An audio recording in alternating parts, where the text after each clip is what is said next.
Hi అండి, welcome to Dutishri vlogs. అందరూ ఎలా ఉన్నారండి? బాగున్నారు కదా? నేను చాలా బాగున్నానండి.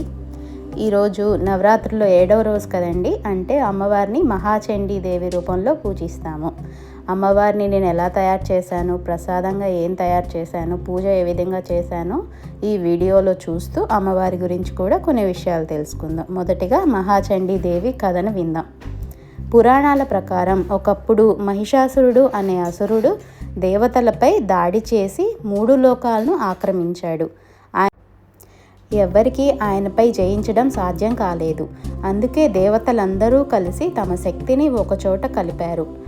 ఆ సమూహ శక్తి నుంచి ఒక మహాశక్తివంతమైన దేవి అవతరించింది. ఆమె మహాచండీ దేవి. మహాచండీ అనేక చేతులతో, ప్రతి చేతిలో ఆయుధాలతో సింహంపై కూర్చొని మహిషాసురుని సంహరించటానికి బయలుదేరింది. మహిషాసురుడు పశువు, సింహం, ఏనుగు వంటి ఎన్నో రూపాలు దాల్చిన దేవి ఒక్కొక్కదాన్ని ఒక్కొక్కటి కొట్టి చివరికి అతని అసలు రూపాన్ని బయటకు తెచ్చి సంహరించింది.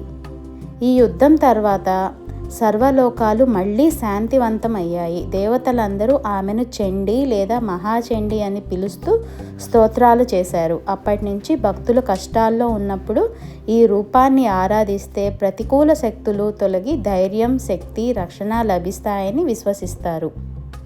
ఈ కథలో సారాంశం ఏంటంటే, దుష్టశక్తులు ఎంత బలమైన దైవశక్తి ముందు నిలబడలేవు. మనలో ధైర్యం, శక్తి, భక్తి ఉంటే కష్టాలను జయించవచ్చు. ఈ రూపాన్ని ఆరాధించడం వలన భక్తులకు సాహసము, విజయం, ఐశ్వర్యం ప్రసాదిస్తుందని చెప్తారు.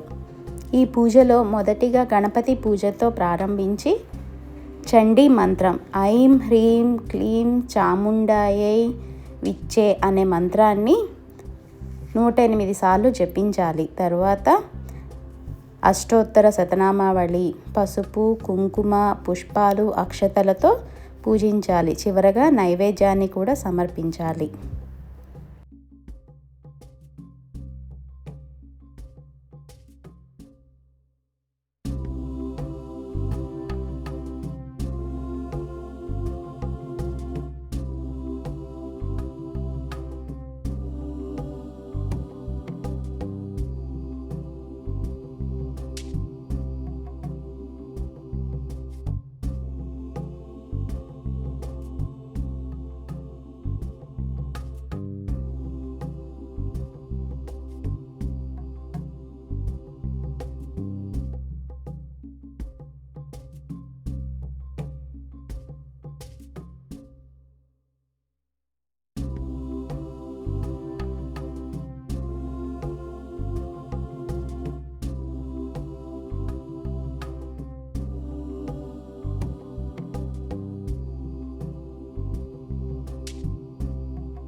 ఈరోజు అమ్మవారికి ప్రసాదంగా నేను నిమ్మకాయ పులిహోరని తయారు చేశానండి. ఇది ఎలా తయారు చేయాలో చూద్దాం.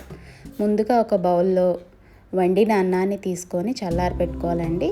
ఇది చల్లారిన తర్వాత అందులో పసుపు, ఉప్పుని యాడ్ చేసుకొని తాలింపు కూడా యాడ్ చేయాలండి.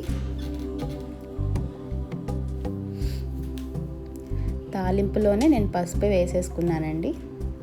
తర్వాత నిమ్మరసం కూడా యాడ్ చేయాలి. నిమ్మరసాన్ని కూడా యాడ్ చేసి మొత్తం ఈ తాలింపు, నిమ్మరసం అన్నానికి పట్టే విధంగా బాగా కలిపేయాలి. అంతేనండి, ఎంతో సింపుల్గా మనకి అమ్మవారికి ఎంతో ఇష్టమైన నిమ్మకాయ పులిహోర కూడా రెడీ చేసేసుకుందాం.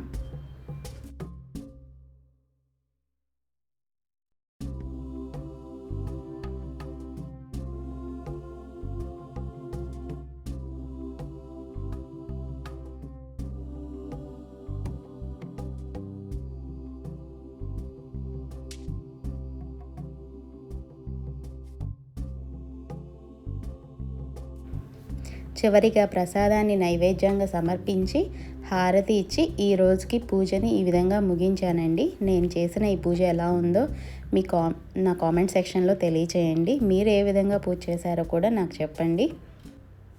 ఈ వీడియో నచ్చినట్లయితే ఒక లైక్ ఇవ్వండి. అంతే కదండి, మీ ఫ్రెండ్స్ ఫ్యామిలీ గ్రూప్స్లో కూడా ఈ వీడియోని షేర్ చేయండి.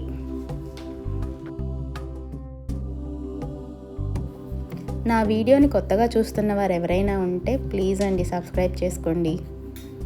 ఈ రోజుకి ఇంతేనండి. రేపు ఇంకొక వీడియోతో మీ ముందుకు వస్తాను. అప్పటి వరకు సెలవు. నమస్తే.